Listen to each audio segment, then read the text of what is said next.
Let me tell you about death. It's a hideous thing. I saw my fair share before I turned 7. Death likes to keep a balance. The globe is littered with places which frequently offer sacrifices to the greedy beast. Then there are places where it rarely finds an opportunity to harvest. In those places, it must invent its own opportunities. You've no doubt heard the expression, in the wrong place at the wrong time. I beg you to ask yourself the next time those words bleed beneath a tragic headline, for whom were the time and place so wrong? Have you ever considered that something heinous might have gotten that time and place just right? We could not afford to travel often. I remember only one prior vacation. On this, our second vacation, we could only afford the rental house because my uncle's family was splitting the cost. The house sat rather deep in the woods and could only be reached via a driveway off the highway, which bordered the forest on one side and a rocky riverbed on the other. You are welcome to speculate on the exact location of this secluded house, but I won't share it out of fear that someone might go hunting for it. Stay away if you value life. My family arrived at the rental first in our little Ford Taurus, a 91. I recall the year because it's the same year I was born. The driveway leading to the secluded house followed a natural ridge with steep ravines on either side, only allowing room for one vehicle at a time. When we finally reached the house, Dad found barely enough room to turn the car around so he would not need to reverse the entire way back down the driveway later. I think it was about a quarter-mile long, or maybe time has warped my perspective. We unpacked the trunk and carried our bags and suitcases into the wood-paneled, stylishly furnished rental home. The home's most notable feature was the long hallway which connected the main living area with the bedrooms. The hallway spanned the ravine like a covered bridge, attaching to the rest of the house on the neighboring ridge. The ravine became shallow under the house, leaving only a couple feet of space between the ground and the bottom of the hallway, but it stirred a feeling of adventure in my young soul. The hallway bridge was lined with windows on both sides, and I thought about how I could watch birds and animals through those windows. But then I realized the absence of birdsong. The only sounds out there came from the trees and the distant river. I remember the cushioned rocking chair which faced the empty stone fireplace in the den. I remember how it rumbled like a train if I rocked back and forth hard enough. This is what I was doing, rocking noisily, when I started hearing Mom and Dad argue down by the bedrooms. Their arguments always made me feel uneasy. Every now and then, when the trees outside rustled, I heard a faint whistle come down the chimney, like a stranger trying to pry me away from my distracted parents. I rumbled my locomotive rocking chair to make all of the unsettling noise go away. Yet still, in a harsh, whispered tone, I heard Dad say, "So what do you want to do about it? Sleep in the living room?" Mom hissed back, "Look in there. Maybe there's already one here." I slowed the chair down to listen. I heard a shuffle and a thunk before Dad said, "Oh, whoops, it's marked owners only. It's locked anyway." I looked down the hallway at them, but quickly turned away. Despite how cool it looked, I decided I didn't like that hallway and did not look forward to sleeping at the end of it. Because of the windows lining both sides, the rooms at the end were shrouded in sharply contrasted shadows. Even in the late afternoon, they looked almost as dark as night. My parents arguing down there were almost invisible to me. "I should go before all the stores close. Want me to take David?" I heard Mom ask. Dad said, "No, you don't have to." I looked down the hallway again and saw Dad's eyes glowing back at me. "I want to go with her," I shouted down the hall. My voice echoed off the windows, sounding shimmery. Another hollow whisper came down the chimney. "It's fine," Mom said to Dad. "It'll give you some time to get everything put away, and when Kevin gets here, tell him to call the owner. Maybe there's some trick with the thermostat." Mom loaded me back into the car, which, despite the fact that I'd just spent roughly 8 hours sitting inside it, still felt more comfortable than being inside that shadowy, whispering house. I can't fully explain why it felt so unsettling to me. Maybe my young imagination took liberties with the unfamiliar environment, or maybe I'd subconsciously detected some ethereal disturbance. I've read children can be susceptible to that sort of thing. Either way, I was happy to be leaving again so soon. During the drive, Mom told me the bedroom which Uncle Kevin had assigned to us felt significantly colder than the rest of the house, at least according to Mom. Dad claimed not to feel a difference, but Mom insisted a cold draft was coming up through the floorboards. She knew better than to try to spend a night in a chilly room like that. Our mission that afternoon, as we cruised up the highway, was to find a store in town which might sell space heaters. Dad's resistance to the idea most certainly came from his opposition to spending any extra money on the budget-straining trip. The nearby town, which again I dare not name, looked abandoned. Mom clucked and remarked, "That's what we get for rolling in at 5:30 on a Friday." Rolling deeper into town, it became apparent where the locals had drifted. Rather than the shops and stores, they populated the restaurants, diners, and bars near the river. Mom tried a different route back through town, but we ended up in a residential area offering no chance of finding a space heater for purchase. Defeated, she returned to the house. By now, the sun was going down and barely any of its gold sparkled through the forest deep enough to reach the house. Uncle Kevin, Aunt Mindy, and my cousin Vanessa had not arrived yet. It looked like Dad turned off every light in the house except for the one in the den, which had no window of its own. I could only see that light because Dad held the front door open behind the glass storm door, where he stood waving cheerfully to us as we pulled up to the house. Mom did not bother to turn the car around. The light mostly illuminated the space behind him, so we could not discern his features, only the whites of his eyes and the slightly yellowed reflection of his teeth. "He looks excited to see us," Mom commented, sounding a bit confused. Being used to seeing Dad's more jovial side, I waved back at him, matching his childish vigor, although I'm not sure he could see me in the car's back seat. Dad kept standing there, waving like an animatronic as we unbuckled and exited into the chilly evening. It smelled like Christmas trees outside. It took both of my small hands with my entire weight behind them to shut my car door. I gave it a shove, then quickly covered my ears to deaden the boom. When I looked back at the door, Dad had vanished. "Where'd he go?" I asked Mom. She made me fight for her attention, having already given it to the dense woods surrounding us. I approached her, gazing down the ravine running along the driveway and underneath the hallway. "Who do you think decided to build a house here?" Mom asked.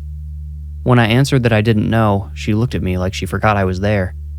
She laughed and said, "Sorry, Davy, I'm just thinking out loud. Doesn't it seem like a strange place for a house?" I nodded. She took my hand and we went inside together. "No luck in town, Sam," she called into the vacuous darkness beyond the den's light. "Pretty much everything that's not a bar shut down already. We can try tomorrow, maybe. Is there a phone book around? Maybe I can put some calls out in the morning to see if anybody's selling space heaters." Her voice carried through the house, but received no response. I instinctively drew closer to her, gripping the hem of her shirt in one hand and nervously twirling my hair with the other. Something was wrong. Not just different or unfamiliar, but wrong. Although I could not quite decide what exactly made me feel this way. Was it the general dimness of the house, the distinct chill in the air like a draft rising up from the floor rather than blowing through the walls? Or was it simply because Dad wasn't responding to Mom even though we had just seen him cheerily greeting us at the door? Where had he gone? To me, Mom suggested, "Why don't you run down the hall and see if you can find him? I bet he's playing hide and seek or one of your other games." Laughing, she added, "We probably left him alone too long and he's gone silly."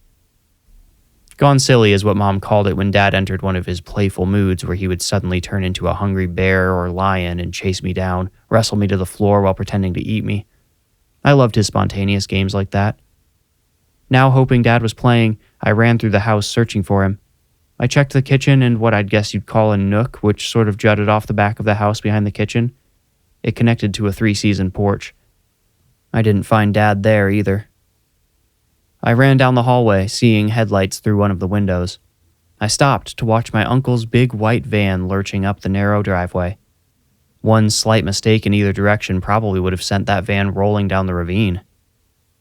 "Uncle Kevin's here," I cheered. "Yay," Mom called back flatly. I remembered my task and kept searching for Dad. I checked in the bathroom, behind the shower curtain. I checked the next bedroom I found, which only had one small bed in it, so I assumed it would belong to my cousin Vanessa. Dad wasn't in there. I checked my uncle and aunt's room, but didn't find him there. The next doorknob I tried would not turn in my hand. I stepped back to look at the door and saw, looming above my head, bold red letters which seemed to scream a mysterious warning at me. "That's the storage closet, honey," Mom said as she brushed past me. She opened our bedroom door, which was right next to the closet, and called Dad's name. Gosh, it's just so cold in here. No Dad, though. Where is he? Seeing her brother's family unloading their van, she told me, "You go help your cousin with her bags, okay? I'll find your dad and tell him to come help in a minute." I nodded and scurried away, desperate to be out of that dark house, particularly the part at the end of the hallway. Without the sun, the whole house had dimmed, but something unknown made the end of the hallway intensely unsettling. "David!" my Aunt Mindy cheered when I walked up to their van. Emotionally dazed, I said, "Mom said to help with your bags." "Well, here's a good one for you, Dee," said my Uncle Kevin. He handed me Aunt Mindy's purse. She said, "Yes, thank you," with her big smile. I remember wondering if her mouth contained extra teeth to fill a smile as broad as hers. "Where's Aunt Marie and Uncle Sam?" my 13-year-old cousin Vanessa asked. She wore her backpack over one shoulder and a burgundy duffel bag hung from the other. I moved out of her way, clutching Aunt Mindy's purse to my chest. I answered, "Mom's looking for Dad. We can't find him." "Playing hide and seek?" asked Uncle Kevin in that voice that sounded like he was pretending to be a kid just like me. "No," I said. "We saw him when we got home, but now he's gone."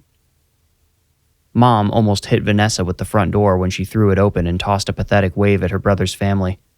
Breathlessly, she asked, "Is Sam out here? Did he come find you?" Uncle Kevin answered, "No, David was just saying he's missing."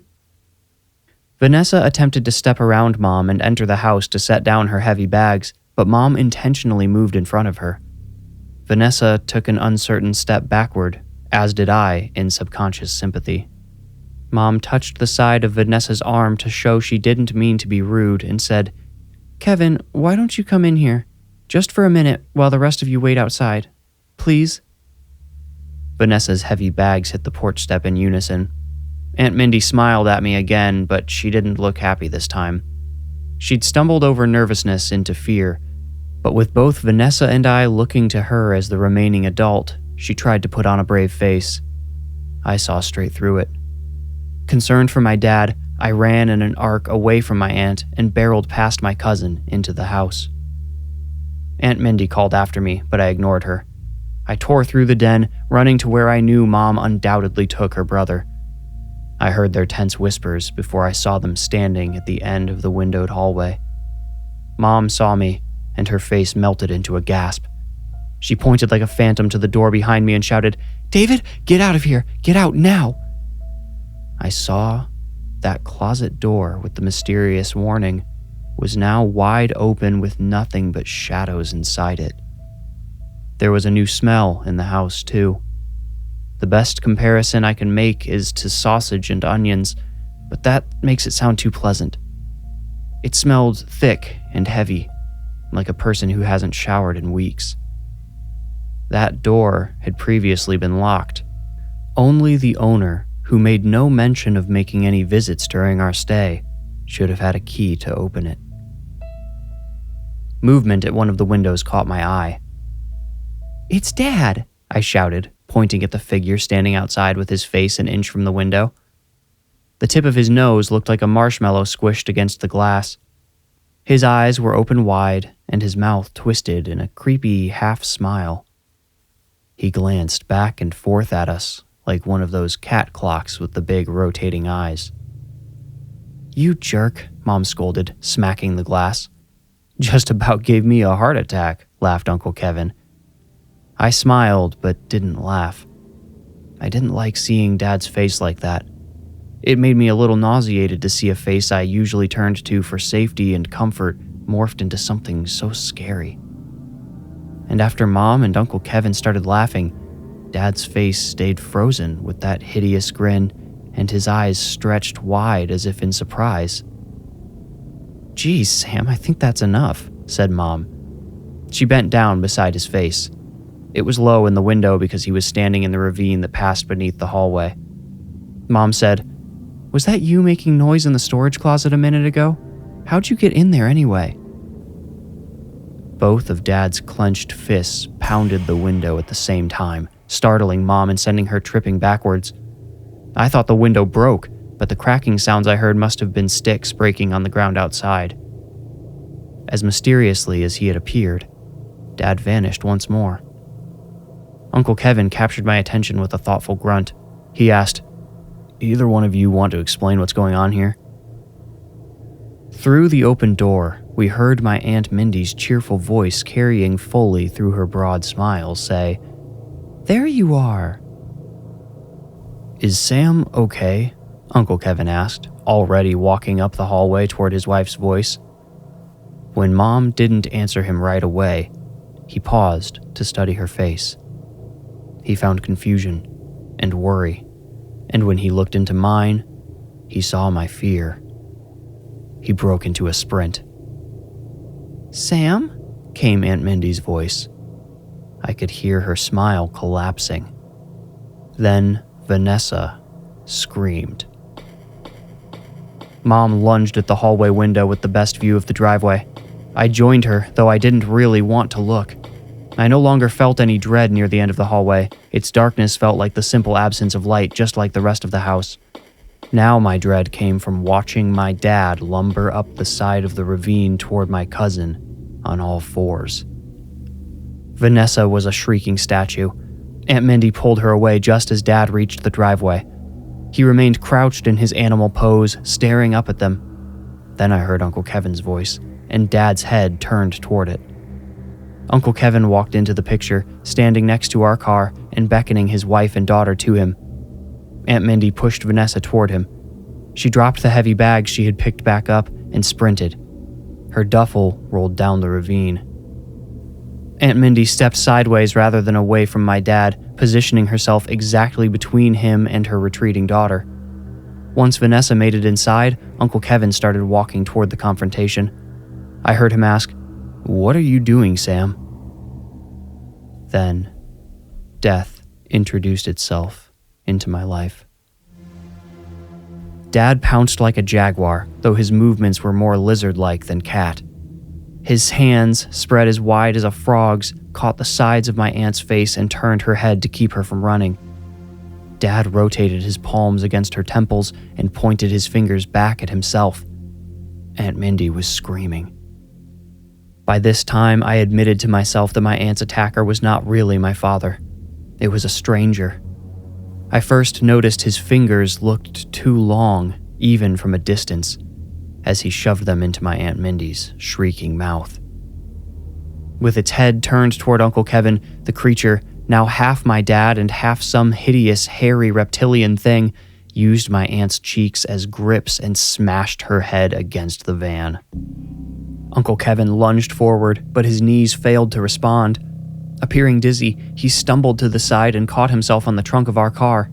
The stranger punished him by slamming his wife's head again. I heard something inside her break, all the way from inside. Mom reached the front door before I'd realized she left my side. She was yelling at Uncle Kevin to get inside and she was crying. Vanessa tried to run back out, but Mom stopped her. The evil creature stared down my uncle, daring him to make another attempt to intervene. But Uncle Kevin wisely stumbled back toward the house, still obviously lightheaded. In return, the creature released Aunt Mindy. She slumped to the ground beside the van's front tire and fell over. Her head rolled off her chest and came to rest facing backwards. Her hair lay matted in front of her chest, and something pale was protruding from it. When I realized this protrusion was my aunt's ear, one of the punctuation marks of her memorable smile. I passed out. I came to on the couch in the windowless den. Vanessa sat in the rocking chair and Mom was crouched on the floor beside me. For one cruel moment, I thought it had all been a nightmare. This belief was stolen from me by my mother, who shushed me the second she saw I was awake. Instantly, questions gurgled inside me. Where was Uncle Kevin? Had they found Dad yet? Did everyone else know that what we saw out there wasn't really Dad? That meant he was still around somewhere, right? Still, hopefully, alive, right? The answer to my first question came in the form of a sharp pop behind me. We all turned toward it. Uncle Kevin was standing beside a window, rubbing his knee and waving apologetically.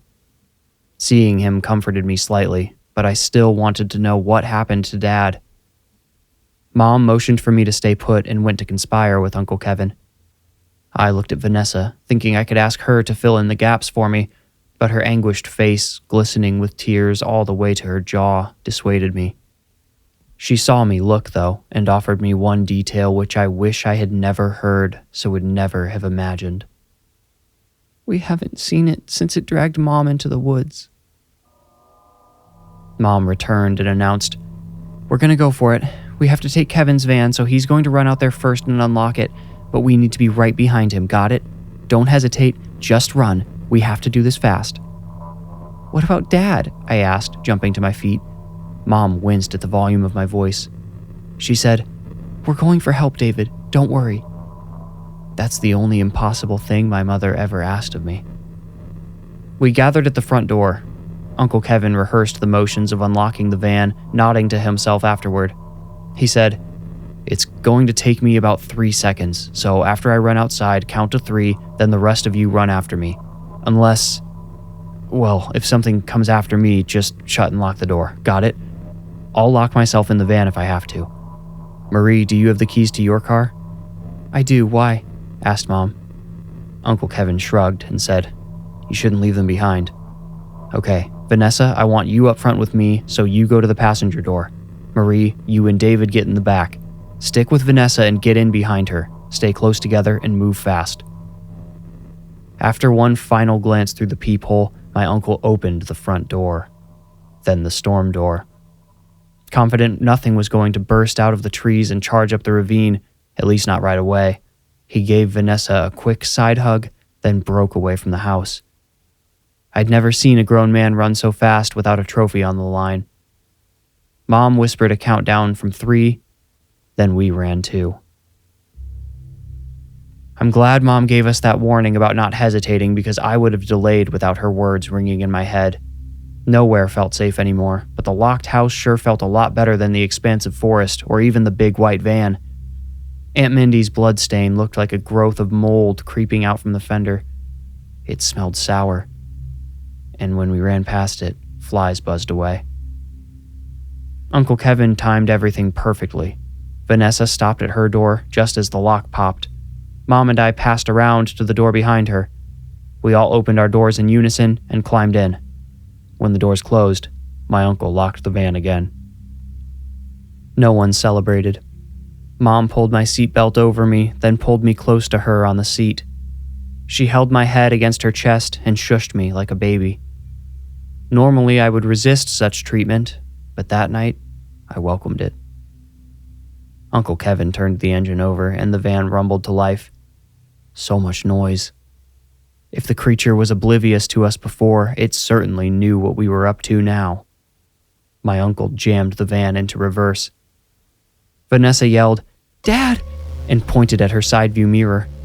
Uncle Kevin glanced up at the rear view, then twisted to look over his shoulder through the square windows in the back. He swore. Mom and I separated to look back as well. In the red glow of the brake lights, I watched the stranger, the shapeshifter, the strange shifter, finish dragging my aunt's corpse behind the van by her limp neck. Then it looked up, and I saw its true face straight on for the only time. It no longer bore any resemblance to a human being except in the ears. It had white eyes mapped with veins everywhere but their centers, where the white glowed most intensely. Where a human's nose would have curved out from its face, a small snout protruded from this creature. Its nostrils, 2 flared slits, punctuated the top. Underneath, the snout split in a smile wide enough to compete with Aunt Mindy's. It bore multiple rows of needle-sharp teeth and a tongue which waggled out like a juicy nightcrawler. The black leather on its face was the only skin not covered in scales and hair. Beginning at the top of its head, snake-like black scales armored it. The wiry hairs grew from beneath, poking out between the scales. My basic knowledge of animals told me this was no mammal or reptile. It was something which dwelt outside of science's reach. Not an animal at all. Animals can't smile so cruelly. The creature darted down the ravine and vanished in the trees again, leaving Aunt Mindy's corpse behind. Uncle Kevin should have floored the gas, then maybe things would have turned out differently. But he was sitting in the front seat, gazing backward and saying, "No, no, no." "She's gone, Kevin, just do it," Mom yelled, squeezing me again. I realized Uncle Kevin's dilemma. To save the rest of us, he was going to have to drive the van over his wife's cold body. He said, "It's gone now. I'm going to move her. It'll only take—" "Absolutely not," Mom screamed. "You're going to drive us out of here right now." But the creature's plan had only begun to unfold. While Uncle Kevin debated what to do, it reappeared, this time dragging a second body up the ravine, which could only be... "Dad!" I cried, pulling away from Mom and plastering myself against the window. Could he still be alive? Was there still time to save him from the monster? In hindsight, these seemed like stupid questions, but my child self wasn't ready to let go of him. I still don't think I am. Mom suddenly changed her mind about driving away. "Kevin, wait!" I wasn't alone in my hope, apparently. The creature finished dragging Dad up the ravine. "He's gone, Marie," said Uncle Kevin, now recognizing his own foolishness when he saw it reflected in my mother's face. But his realization came too late. The creature now blocked us once more, and it wasn't done torturing us. It lay my father's body next to my aunt's, then crawled over them with its bird-like limbs. Turning back to us, it grabbed the corpses by the neck and sat them up. Aunt Mindy's head lolled forward, but the creature caught her hair and yanked it back up. Half of her face hung off the side, exposing her muscles and teeth and one forever staring eye. The strange shifter lifted my father's head similarly, showing us the lacerations and bruises it left there. Dad was in nowhere near as bad a shape as Aunt Mindy, but that almost made staring at his still, discolored face in the brake lights worse. He looked like he was only sleeping. The monster turned my dad and Aunt's heads to face each other like puppets. Then, for some demented reason, out of pure evil, it pressed their mouths together and held them there like they were kissing.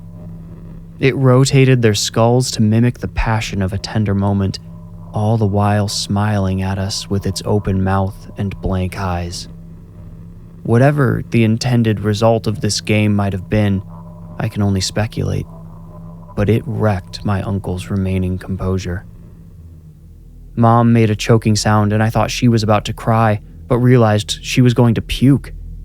Somehow she forced it down and grabbed Uncle Kevin's shoulder. She said, in that strange tubular voice that is both a whisper and a shout, "You just have to go. Just hit the gas and go." The creature, holding their dead spouses together, began to sway, as if hearing gentle music the rest of us were deaf to. No, I thought. We still didn't know what that thing was capable of. Why did Mom want to drive toward it? Too scared to voice my worry, I sat on my hands and squeezed my eyes shut. My hands felt wet. I realized I'd wet my pants.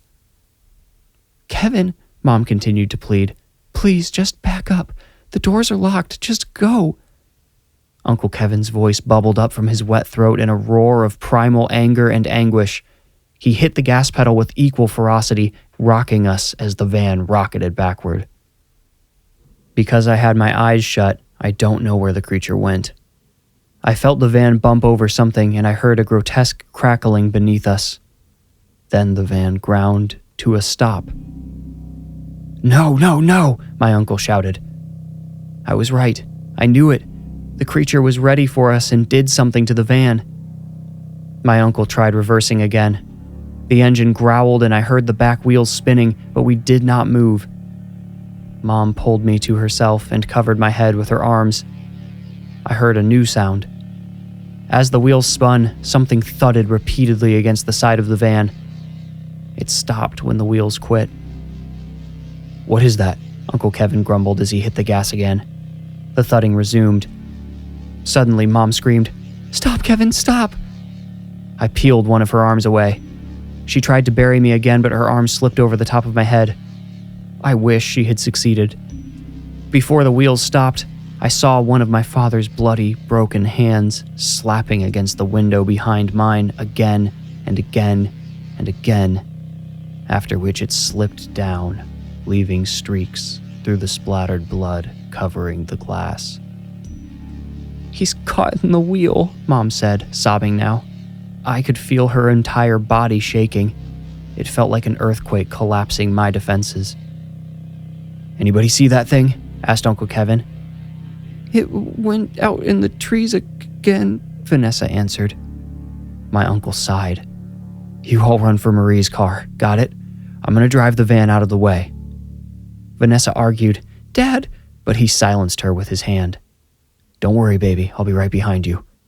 To my mom, he said, "Start your car, lock the doors. Just be ready to let me in, all right? I'm going to try to put this thing in the ditch." "What if you can't?" asked Mom.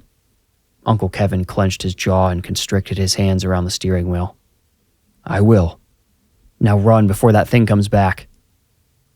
Vanessa hugged her dad as Mom pulled me down from the van. The three of us sprinted to the Taurus. I don't know why, but it looked so much less secure than the van. More glass, I suppose. After I climbed in, I realized being so low to the ground wasn't comforting either.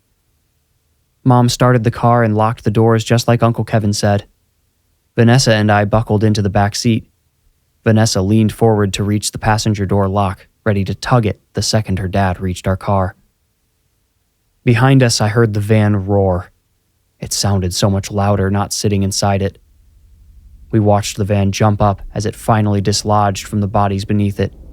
One of them flew over the side of the ravine, but in the dark, I could not tell which. The other remained in the driveway, but far enough to one side to be avoided.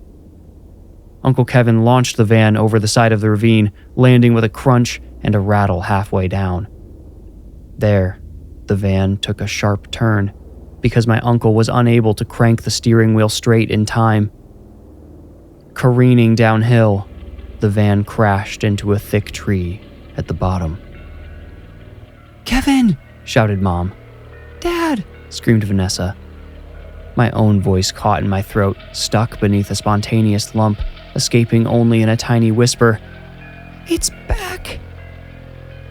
I'm not sure if my mother or cousins saw the creature before it galloped out of the trees toward Uncle Kevin's van.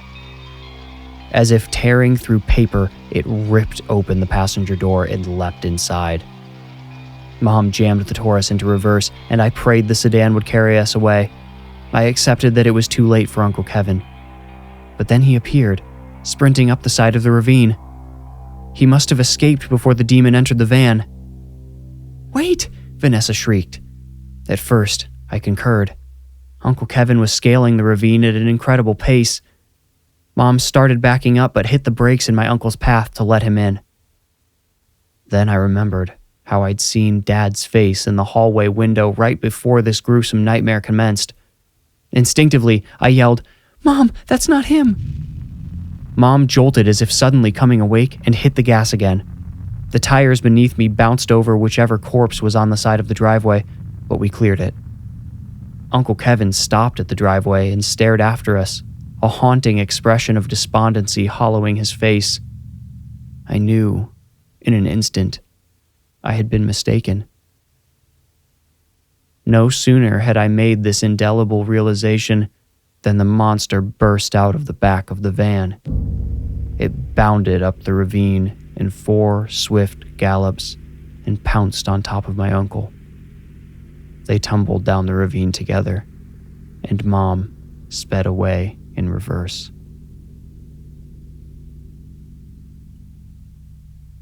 I'm sure you can imagine how messy the following investigation became after Vanessa, my mother, and I shared our accounts of that evening with the police. They never recovered a single body or shred of evidence besides the blood smeared on the van and soaked into the gravel. After vetting us, they pursued the possibility of an animal attack as well as a serial killer, but neither turned up anything conclusive.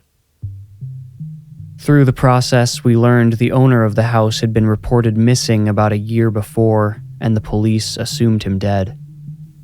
Mom told them my dad had spoken with the owner when he rented the house, but they assured her that was impossible. They reviewed real estate records and determined no one had taken over ownership of the house since the owner's disappearance, nor had anyone assumed management over renting it out. Without Dad around to answer critical questions, we never learned who he really spoke to or how he even learned about the house to start with. All he'd really said about it was an unbelievable deal. Let that be a warning, I guess. Vanessa lived with us until she turned 18. I guess she coped as best as she could, but she hasn't kept in touch since she moved out. I think she still resents me for mistakenly making Mom abandon Uncle Kevin to that terrible thing. I still resent myself, too, no matter how many times I tell myself we all would have fallen prey if we'd opened the door to my uncle that night. The case has long gone cold, and I know it will never be solved. What took my family members that night was not an animal, nor was it a human. It was something simultaneously in between and beyond those things. It was, as I previously stated, death itself. I've called it a demon once already. That may be the most accurate label. I do not know. For a long time, I called it the strange shifter. But it was death. Now, that is the only name by which I care to call it.